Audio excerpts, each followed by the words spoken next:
Hello everyone, welcome to my channel. पिछले topic में myasthenia gravis देखे थे, अब हम देखेंगे ओपी पॉइजनिंग। इससे पहले मैं बताना चाहूँगा, ओपी पॉइजनिंग मैंने बताया था कि कार्बामाइट और एक था आपका ऑर्गेनोफॉस्फेट। ये किस में आ रहे थे? ये आ रहे थे इरिवर्सिबल एंटी कॉलिनर्जिक में, कॉलिनेस्ट्रिस में। इरिवर्सिबल एंटी कॉलिनेस्ट्रिस मैंने 3 डिग्री 4 डिग्री बताया।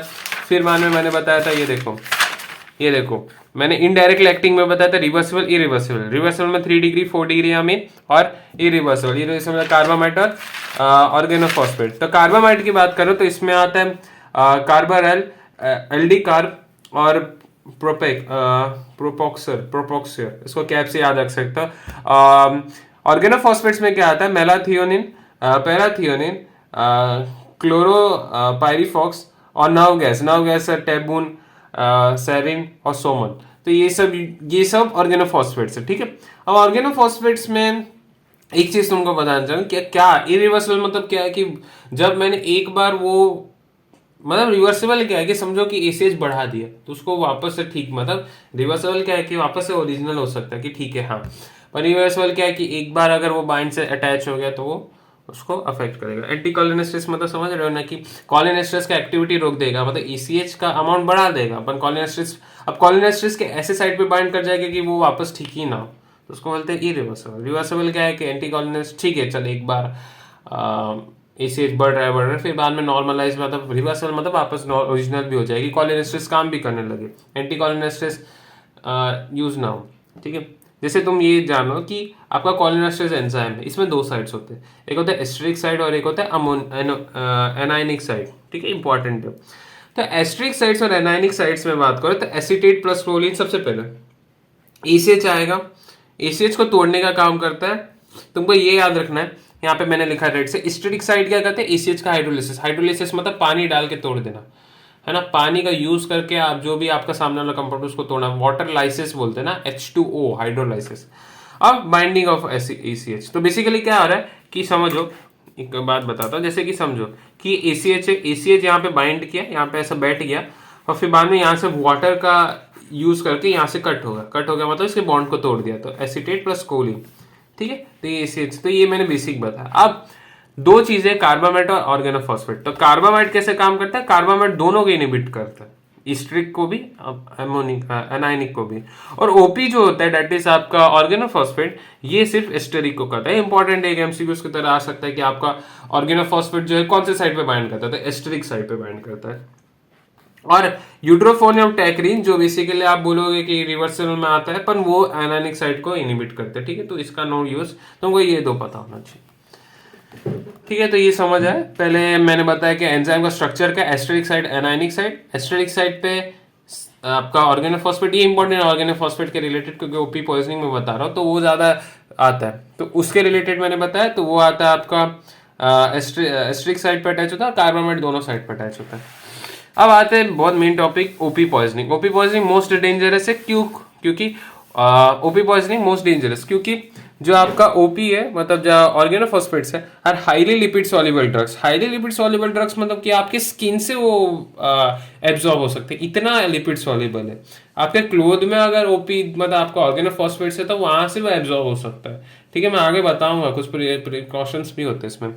तो अगर बात करो ओपी अंडरगोस एजिंग, सबसे इंपॉर्टेंट बात है कि ओपी पॉइजनिंग है क्या। अगर मैं बता रहा हूँ कि ऑर्गेनोफॉस्फेट खराब है, पॉइजन शो करता है, तो इसमें प्रॉब्लम क्या है कि ठीक है चलो, पर एजिंग शो करता है। एजिंग इन द सेंस क्या करता है कि जब आप, मतलब इनिशियल ट्रीटमेंट्स में ठीक है कि आपका प्रॉब्लम तो है, पर लॉन्ग टर्म में एजिंग करता है। बेसिकली आप देख सकते हो, ये अच्छे से नहीं बना है, मैं एक बना के बताता हूँ। जैसे ये देखो, है ना। अब ये देखो, अच्छा बुक टेढ़ा होगा, ये देखो, ये है आपका, समझो एंजाइम है, इसमें दो साइड मैंने बताया, एक है आपका एस्टेरिक साइड और एक हो गया एनाइनिक साइड।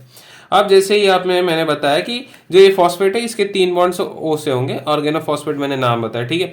अब जब ये यहाँ पे आता है, बेसिकली एस्टेरिक साइड पे बाइंड होगा, तो यहाँ पे आता है, यहाँ पे बाइंड कर रहा है, ठीक है। अब जब ये क्या करता है, ये इससे बॉन्ड टूटा, ऑर्गेनोफॉस्फेट था, ऑर्गेनिक जो भी पार्ट है वो हट जाता है। ऑर्गेनिक पार्ट हटने के बाद ये पी जो है अपना अलग से एक साइड बना के वहां पे बॉन्ड बना देता है, मतलब एस्टेरिक है, तो एस्टेरिक के साथ साथ एक और जगह बॉन्ड बनाता है, जैसे मैं रेड पेन से बताता हूँ, ये देखो, तो ये पी है। अब ये जो पी है, ये यहाँ पे अलग सा बॉन्ड बना लेगा, ठीक है, ये देखो यहाँ पे मैंने वही बताया, ये देखो। तो इसके वजह से एजिंग, मतलब अगर मैं ड्रग्स डालूंगा तो कोई इफेक्ट ही नहीं है, एस्टेरिक साइट को वो पूरी तरह से ब्लॉक कर चुका है और वो अलग सा बॉन्डिंग बना चुका है अपना, ठीक है। तो ना ही मैं, अब क्या होगा, एंटी कॉलोनिस्ट्रेस इतना ज्यादा होगा, एंटी कॉलोनिस्ट्रेस इतना ज्यादा हो जाएगा, मतलब एंटी कॉलोनिस्ट्रेस एकदम ही ब्लॉक है, ना ही कुछ अफेक्ट होगा, ना ही तो एसिटाइल कोलिन का अमाउंट बहुत ज्यादा हो जाएगा, जिस वजह से मसल वीकनेस, मसल पे बहुत एक्टिंग होता है, पैरालिसिस कॉज कर सकता है, तो कुछ चीजें। तो साइंस एंड सिम्टम्स आपको क्या दिखेगा, सबसे पहले मस्करेनिक इफेक्ट, बहुत कुछ है। मस्करेनिक इफेक्ट्स क्या क्या होता है, profuse sweating, salivation, लैक्राइमेशन, bronchospasm, vomiting, meiosis, bradycardia, hypotension, abdominal cramps etcetera. तो ये क्या है, तो सबसे पहले मैंने बताया था ना, आप तुम ब्लॉक कर रहे हो, तो एसीएच चल रिलीज हो रहा है, तो एसीएच रिलीज हो रहा है तो कहाँ कहाँ एक्ट करेगा, मस्करेनिक रिसेप्टर पे, निकोटिनिक, तो मस्करेनिक इफेक्ट आते रहेगा, आपको लैक्राइमेशन आएगा, बहुत सारे आंसू आएंगे, मतलब बहुत रोगे तुम, फिर स्वेटिंग, बहुत स्वेट्स आएंगे, सलाइवेशन बहुत ज्यादा, ब्रोंकोस्पैज्म होगा, वॉमिटिंग होगा, मियोसिस, ब्रेडिकार्डिया। निकोटिनिक इफेक्ट क्या, मसल्स वीकनेस और पैरालिसिस। सेंट्रल इफेक्ट क्या, headache, confusion, convulsions, coma, death due to respiratory failure mainly. तो बहुत डेंजरस हो जाते हैं इस तरह से, ठीक है। तो अगर ट्रीट नहीं करोगे इनिशियल स्टेज पे तो प्रॉब्लमेटिक है, ठीक है।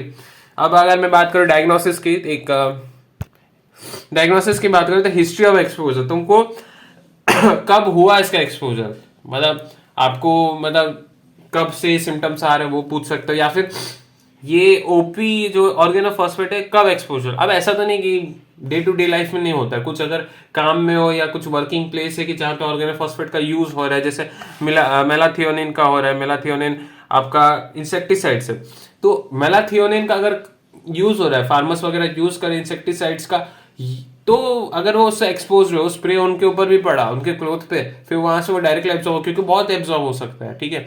तो उसके लिए उनको पता होना चाहिए कि हाँ भाई मैं एक्सपोज हुआ हूँ, तो वो पता होना चाहिए हिस्ट्री कब है। फिर कैरेक्टरिस्टिक्स साइंस एंड सिम्टम्स, क्या तुमको साइंस सिम्टम्स दिख रहे हैं, ठीक है। फिर देखिए estimation of cholinesterase activity in blood is decrease, तो कॉलिनेस्ट्रेस का एक्टिविटी एकदम से ड्रॉप हो जाएगा, मतलब एसीएच का अमाउंट बढ़ जाएगा, एक तरह से ये बात बोल सकते हैं। अगला टॉपिक है ट्रीटमेंट। चलो भाई मैंने बताया कि मैं तुमको ओपी पॉइजनिंग है, अब मैं ट्रीटमेंट कैसे दूं। तो ट्रीटमेंट की बात करें तो remove contaminated cloth, wash skin with scrap and water. मैं तुमको बताया था कि क्लॉथ से भी वो फैल सकता है, तो क्लॉथ को तुम धो डालो और स्क्रैप या फिर वाटर वगैरह। तो गैस्ट्रिक लेवाज जो होता है कि अगर अगर स्वॉलन किया है, कुछ भी खाने के कंटेंट से गया है तो पेट को खाली करते हैं हम, तो gastric lavage till retaining fluid is clear, आपका जो भी फ्लूइड है पूरा क्लियर हो जाए। Airway should be maintain, artificial respiration given if necessary. अगर आर्टिफिशियल क्यों देंगे, क्योंकि अगर जो सारे इनहेल है उसको एक्सेल करेंगे फोर्सफुल एक्सेल से, फिर जो आप अलग सा हवा उसमें देंगे, मतलब आर्टिफिशियल रेस्पिरेशन। फिर diazepam, diazepam should be used continuously by slow IV infusion to control convulsions. Convulsions तुमको याद होना चाहिए, कॉन्वल्सेंस बोलते हैं पागलपन एक तरह से। तो ये क्या होता है, एक ड्रग यूज किया जाता है कॉन्वल्सेंस को कंट्रोल करने के लिए, डाइजापेम। आईवी में आप देते रहो, क्योंकि उसमें उसको कंट्रोल करना मुश्किल होगा इसके लिए। स्पेसिफिक ट्रीटमेंट की बात करें, अब आते ट्रीटमेंट पे, बड़ा इंपॉर्टेंट, अब मैं स्पेसिफिक जा रहा हूँ, ठीक है। ओपी पॉइजनिंग, अब ओपी पॉइजनिंग की बात करें, ओपी पॉइजनिंग, ऑर्गेनोफॉस्फेट पॉइजनिंग, अब ये क्या कहते हैं, इनिबिट करते हैं एसीएच स्ट्रेस को इनिबिट कर रहा है, मतलब जो आपका एसीएच का अमाउंट है, एसीएच का अमाउंट वो हाँ ठीक है, तो एसीएच का अमाउंट बढ़ा दे रहा है, तो एसीएच का अमाउंट बढ़ा दे रहा है, मैं खुद का ही नहीं समझा तो एसीएच का अमाउंट बढ़ा दे रहा है तो मस्कुलिनिक और निकोटिनिक रिसेप्टर पे, तो आपका दो काम हो सकता है, ठीक है। सबसे पहला काम, मैंने जो सबसे पहले सिम्टम्स को मैं रोकना चाहूंगा, ठीक है। एक तो होता है पहले सिम्टम्स को कम करो, ऐसा है ना, क्या मानो पेशेंट अगर तुरंत आया है, बहुत ज्यादा डिले हो गया, तो उसके ऊपर दो चीज होती।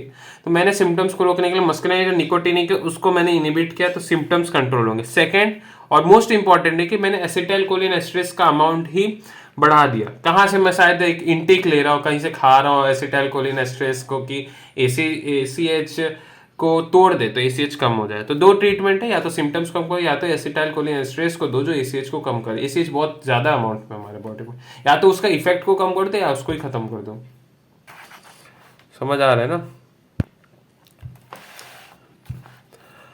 अच्छा, फिर बहुत बड़ा सा ट्रीटमेंट मैंने बताया, ये देखो पूरा ये पेज में पूरा ट्रीटमेंट है। तो सबसे पहले दो चीजें मैंने बताई थी। सबसे पहले मैं बताया था ब्लॉक एसीएच रिसेप्टर्स, दूसरा है रीएक्टिवेट कॉलिन एस्ट्रेज एंजाइम। तो ब्लॉक करें एसीएच रिसेप्टर्स को, जो आपके एसीएच रिसेप्टर उसको ब्लॉक करना, तो एट्रोपिन यूज किया जाता है। तो 2 mg आईवी स्टेट आप दे सकते हो 2 मिलीग्राम। अब मैं क्या कर रहा हूँ, एसीएच को ब्लॉक कर रहा हूँ, निकोटिनिक और मस्करिनिक, तो इसके लिए आप यूज क्या करोगे, एंटी कॉलिनर्जिक, मतलब जो कॉलिनर्जिक ड्रग्स है, कॉलिन एंटी कॉलिनेस्ट्रेज नहीं बोला, एंटी कॉलिनर्जिक, जो कॉलिनर्जिक इफेक्ट को रोक देता है। एट्रोपिन बहुत यूज होता है, वो यूज करो। Repeated every 5 to 10 minute, doubling the dose, ये इंपॉर्टेंट है। 5 से 10 मिनट, जैसे एक बार 2 दिया है ना, 2 mg दे रहा हूँ, फिर 4, फिर 8, तो ऐसे ऐसे करके मैं डबल करे जा रहा हूँ। तो वो चीज लिखा हुआ है, repeated every 5 to 10 minute, doubling the dose till full atropinization occurs. Atropinization मतलब कि एट्रोपिन के तेरे को इफेक्ट्स दिखने लगे, ठीक है। Atropine symptoms in that is, देखा मैं लिखा भी, मिड्रेसिस शो करता है एट्रोपिन, ट्रैकीकार्डिया, कॉन्स्टिपेशन, सबसे important dryness of bronchial secretion. MCQs आता है कि भाई कौन सा तुम्हारा एट्रोपिन अगर तुम दे रहे हो, एट्रोपिनाइजेशन है मतलब जैसे मैंने ओपी पॉइजनिंग है किसी बंदे को, तो मैं एट्रोपिन एडमिनिस्टर कर रहा हूँ, तो तुमको क्या सिम्टम से पता चलेगी कि हाँ भाई उसको एट्रोपिन दिया है। तो डिफिनेट मोस्ट रिलायबल साइन एट्रोपिनाइजेशन कि हाँ भाई एट्रोपिन मैंने दिया है, मतलब एट्रोपिन का इफेक्ट दिख रहा है। तो इसके लिए होता है bronchial spasm, dryness of bronchial secretion, bronchial secretion कम हो जाएगा, ठीक है। मिड्रियासिस, ट्रैकीकार्डिया, कॉन्स्टिपेशन, और उसका उल्टा काम करेगा ना, वही चीज़ है, मियोसिस का mydriasis, tachycardia, constipation, dryness. Reactive Colin esterase enzyme, तो रिएक्टिव कॉलिन एस्ट्रेज एंजाइम में क्या है, ऑक्साइम्स यूज किया जाता है। तो आप क्या करते हो, रिएक्टिवेट कर रहे हो, है ना, तो ऑक्साइम्स यूज करते हो। इस पे भी क्वेश्चन आता है। तो इसमें आप पैरालीडॉक्सामाइन, ओबिडोक्सिम्स, डायसाइल मोनोऑक्सिम्स, ऑक्सिम्स यूज करते हैं। तो only given in OP poisoning, आपका ऑक्साइम्स जो यूज करता है, ऑक्साइम्स वो सिर्फ ओपी पॉइजनिंग में देते हैं, कार्बामेट में नहीं देते। तुमको ये याद रखना है, कार्बामेट का कॉन्ट्राइंडिकेशन से ऑक्साइम्स नहीं देते। कोई भी ऑक्साइम तुमको दिखे ना, तो कॉन्ट्राइंडिकेशन से कार्बामेट के लिए आप सिर्फ ओपी पॉइजनिंग में ही दोगे। Not effective in ageing of whooping, अब एजिंग में बता चुका, अगर वो थोड़ा स्टेज आगे बढ़ गया तो उसमें कोई काम का नहीं है, वो डेथ का कॉज कर देता। Oximes bind to anionic site of CHE enzymes and remove OP from esteric site, ठीक है, वही चीज़ लिखा हुआ है। बेसिकली क्या कहता है, ऑक्साइम्स जो है वो आपका एक साइड पर अटैच हो जाएगा, जिससे वो ओपी को हटा देता है एस्टरिक साइड से, ये तुमको पता होना चाहिए। इन कार्बामेट ऑलरेडी अक्यूर्ड, ठीक है। अब जो एक बात बताओ कि एस्टरिक पे अटैच होता है, तो मैं अनायनिक पे जाके एस्टरिक से एक को हटा दूं, तो वही करा रहा है ऑक्साइड।